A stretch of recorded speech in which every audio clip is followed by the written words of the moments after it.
મિત્રો, મારું નામ તનુ છે. ઘરમાં બધા તનિષ્કા કહે છે, પણ લાડમાં બધા તનુ જ બોલાવે છે. હમણાં જ હું 19 વર્ષની થઈ છું. મતલબ કે હવે હું પૂરેપૂરી યુવાન થઈ ગઈ છું. હસતા હસતા લોકો કહે છે કે મારા હાસ્યમાં એક અલગ જ મીઠાશ છે. અને જ્યારે હું મારો દુપટ્ટો સરખો કરું છું, ત્યારે લોકોની નજર મારી કમર પર આપોઆપ વહી જાય છે. હું બહુ ભારે કપડાં નથી પહેરતી, બસ સલવાર કમીજ અથવા કુર્તી લેગિંગ્સ. પણ કપડાં મારા શરીર પર એવા ફિટ બેસે છે કે મમ્મી બૂમો પાડે છે, તનુ, કંઈક ઢીલા કપડાં પહેરતી કર. હું હસીને વાત ટાળી દઉં છું. હવે અસલી વાત સાંભળો. અમારા ગામમાં મારા કાકા રહે છે, પપ્પાના મોટા ભાઈ, જેમનું નામ રાકેશ કાકા છે. ઉંમર 42 થી 43ની આસપાસ હશે, પણ દેખાય છે સાવ 35 ના હોય તેવા. પહોળા ખભા, વળ ચઢાવેલી મૂછો અને આંખો. અરે, એમની આંખો તો જાણે કોઈ રાજ છુપાવીને બેઠી હોય. જ્યારે પણ હું ઉનાળામાં ગામ જઉં છું, ત્યારે તે મને જોતા જ રહી જાય છે.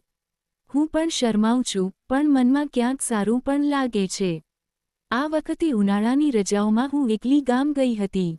મમ્મી પપ્પાને શહેરમાં કામ હતું. કાકાએ ફોન પર જ કહ્યું હતું, તનુ બેટા, તું એકલી ના આવતી, હું ગાડી મોકલી દઈશ. મેં ના પાડી દીધી અને કહ્યું, કાકા, હવે હું મોટી થઈ ગઈ છું, બસમાં આવી જઈશ. તે હસ્યા અને બોલ્યા, મોટી થઈ ગઈ છે? અચ્છા જી, જોઈએ છીએ કેટલી મોટી થઈ ગઈ છે. જ્યારે હું બસમાંથી ઉતરી, ત્યારે કાકા પોતે લેવા આવ્યા હતા.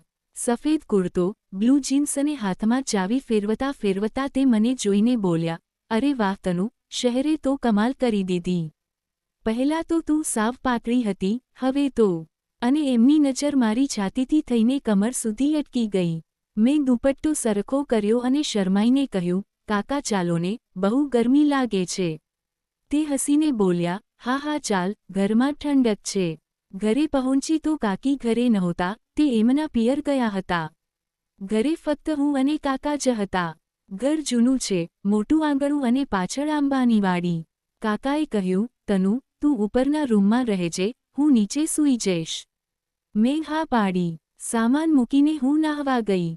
નાહીને બહાર નીકળી ત્યારે મેં ફક્ત કુર્તી અને લેગિંગ્સ પહેર્યા હતા, વાળ ભીના હતા. કાકા ચા બનાવી રહ્યા હતા, મને જોતા જ ચાનો કપ હાથમાંથી છૂટતા છૂટતા બચ્યો. બોલ્યા, અરે તનુ, તું તો ભીના વાળમાં કંઈક અલગ જ લાગે છે. મેં શરમાતા કહ્યું, કાકા, તમે પણ શું? રાત્રે અમે સાથે જમ્યા. કાકા વારંવાર મારી સામે જોતા હતા. હું પણ ક્યારેક એમની આંખોમાં જોતી તો ક્યારેક નીચું જોઈ જતી. જમવાનું પત્યું એટલે તે બોલ્યા, તનુ તું ઉપર સૂઈ જા, હું નીચે ટીવી જોઈશ. હું ઉપર ગઈ પણ મને ઊંઘ નહોતી આવતી. ગરમી પણ હતી અને કંઈક અજીબ લાગતું હતું. અડધી રાત્રે મને તરસ લાગી એટલે હું ધીરેથી નીચે આવી. હોલમાં લાઇટ ચાલુ હતી. કાકા સોફા પર સૂતા હતા, ફક્ત બનિયાન અને લુંગીમાં. ટીવી પર કોઈ જૂની ફિલ્મ ચાલતી હતી. હું પાણી પીવા રસોડા તરફ જતી હતી ત્યાં જ મારી નજર એમના પર પડી. લુંગી થોડી ઉપર ખસી ગઈ હતી અને અરે છોડો, હું શું કહું? હું ઊભી રહી ગઈ. તે કદાચ ઊંઘતા હતા. હું ચૂપચાપ પાણી પીને પાછી જવા લાગી ત્યાં જ મારા પગનો અવાજ થયો અને કાકાની આંખ ખુલી ગઈ. તે બેઠા થયા અને બોલ્યા, તનુ, તને ઊંઘ ના આવી? મેં કહ્યું, તરસ લાગી હતી. તે હસ્યા અને બોલ્યા, આવ, થોડીવાર બેસ, ઉપર એકલી શું કરે છે? હું ડરતા ડરતા એમની પાસે સોફા પર થોડે દૂર બેઠી. તે બોલ્યા, આટલું કેમ ડરે છે? હું કોઈ રાક્ષસ થોડો છું કે ખાઈ જઈશ? હું હસી તો તે મારી નજીક આવ્યા અને બોલ્યા, તનુ તું બહુ બદલાઈ ગઈ છે. પહેલાં તો તું મારા ખોળામાં બેસતી હતી, હવે તો. મેં કહ્યું, કાકા, હવે હું મોટી થઈ ગઈ ને. તે મારા વાળમાં હાથ ફેરવતા બોલ્યા, હા, બહુ મોટી થઈ ગઈ છે. એમની આંગળીઓ મારા ગાલ પર આવી ગઈ. હું શ્વાસ રોકીને બેઠી હતી. તે ધીરેથી બોલ્યા, તનુ, તારી ત્વચા કેટલી સોફ્ટ છે. હું કંઈ બોલી ના શકી. તે વધુ નજીક આવ્યા, એમનો શ્વાસ મારા ખભા પર સ્પર્શતો હતો. મેં આંખો બંધ કરી દીધી, લાગ્યું કે હવે કંઈક થશે. ત્યાં જ બહાર કૂતરાઓના ભસવાનો અવાજ આવ્યો. કાકા એકદમ અલગ થઈ ગયા. બોલ્યા, કદાચ વાડીમાં કોઈ જનાવર આવ્યું છે. તે ઊભા થઈને બહાર ગયા. મેં રાહતનો શ્વાસ લીધો, હૃદય જોરથી ધબકતું હતું. હું ઉપર ભાગી ગઈ અને પલંગ પર સૂઈ ગઈ. આખી રાત ઊંઘ ના આવી.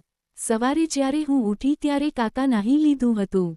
મને જોતા જ હસ્યા અને બોલ્યા, ઊંઘ સારી આવીને? મેં માથું નમાવી દીધું. તે બોલ્યા, ચાલ નાસ્તો કરી લે, આજે તને કંઈક બતાવવું છે. નાસ્તામાં પરોઠા હતા. હું ખાતી હતી અને તે મારી સામે બેસીને મને જોઈ રહ્યા હતા. અચાનક બોલ્યા, તનુ, આજે તું મારી સાથે પેલા જૂના કૂવા પાસે ચાલ. ત્યાં એક જગ્યા બહુ સુંદર છે. નાનપણમાં અમે ત્યાં રમતા હતા. મેં હા પાડી. બપોરે અમે નીકળ્યા. રસ્તામાં તે મારી સાથે સાથે ચાલતા હતા. ક્યારેક મારા ખભા પર હાથ રાખતા તો ક્યારેક કમર પર. હું ચૂપ હતી. કૂવો જૂનો હતો અને ચારે બાજુ ઘાસ હતું. ત્યાં એક ઝાડ નીચે અમે બેઠા. કાકા બોલ્યા, તનુ, અહીં આવીને મને તારી મમ્મીની યાદ આવે છે. તે પણ તારા જેવી જ હતી. મેં પૂછ્યું, સાચે? તે બોલ્યા, હા, અને તારા જેવી જ સુંદર. પછી તે ચૂપ થઈ ગયા. સાંજ પડવા આવી હતી. તે બોલ્યા, તનુ એક વાત કહું? મેં હા પાડી. તે બોલ્યા, મને તારાથી બહુ પ્રેમ છે, ખૂબ જ વધારે. મેં કહ્યું, કાકા, મને પણ તમારાથી બહુ પ્રેમ છે. તે મારી આંખોમાં જોવા લાગ્યા. પછી ધીરેથી મારો હાથ એમના હાથમાં લીધો. મેં હાથ પાછો ના ખેંચ્યો. તે બોલ્યા, તનુ, હું જાણું છું કે તું સમજદાર છે. અમુક વાતો દિલમાં રહી જાય છે, બોલી શકાતી નથી. હું ચૂપ રહી. તે મારી વધુ નજીક આવ્યા. એમનો શ્વાસ મારા હોઠથી માત્ર 2 ઇંચ દૂર હતો. મેં આંખો બંધ કરી લીધી. લાગ્યું કે હવે સાચે જ કંઈક થશે. ત્યાં જ એમના ફોનની રિંગ વાગી. કાકીનો ફોન હતો. તે ઊભા થઈને દૂર વાત કરવા ગયા. જ્યારે પાછા આવ્યા ત્યારે બોલ્યા, ચાલ તનુ ઘરે જઈએ, કાકી કાલે આવે છે. મેં હા પાડી. રસ્તામાં અમે ચૂપ રહ્યા. ઘરે પહોંચતા રાત થઈ ગઈ.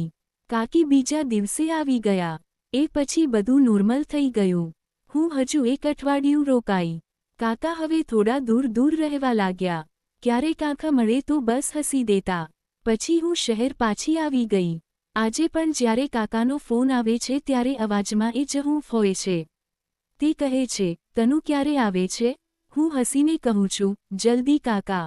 અને મનોમન વિચારું છું કે ખબર નહીં તે દિવસે કૂવા પાસે જો ફોન ના આવ્યો હોત તો શું થાત? પણ સાચું કહું તો મને ખુશી છે કે કંઈ ના થયું, કારણ કે કાકાનો મારા માટે જે પ્રેમ છે તે આ બધી વસ્તુઓથી ઘણો ઉપર છે. તે મારા પિતા જેવા છે, મારા મિત્ર જેવા છે. અને હા, ક્યારેક થોડા કંઈક અલગ પણ લાગે છે. પણ એ કંઈક અલગ ક્યારેય થયું નહીં અને કદાચ ક્યારેય થવું પણ ના જોઈએ. બસ, આટલી જ મારી વાર્તા છે. ના કંઈ થયું, ના કંઈ થવા દીધું. પણ દિલમાં એક હળવી મૂંઝવણ આજે પણ છે અને કદાચ હંમેશા રહેશે. મિત્રો, તમને આ વાર્તા કેવી લાગી? આવી જ વધુ વાર્તાઓ માટે ચેનલને સબસ્ક્રાઇબ કરો. પોતાનું ધ્યાન રાખજો.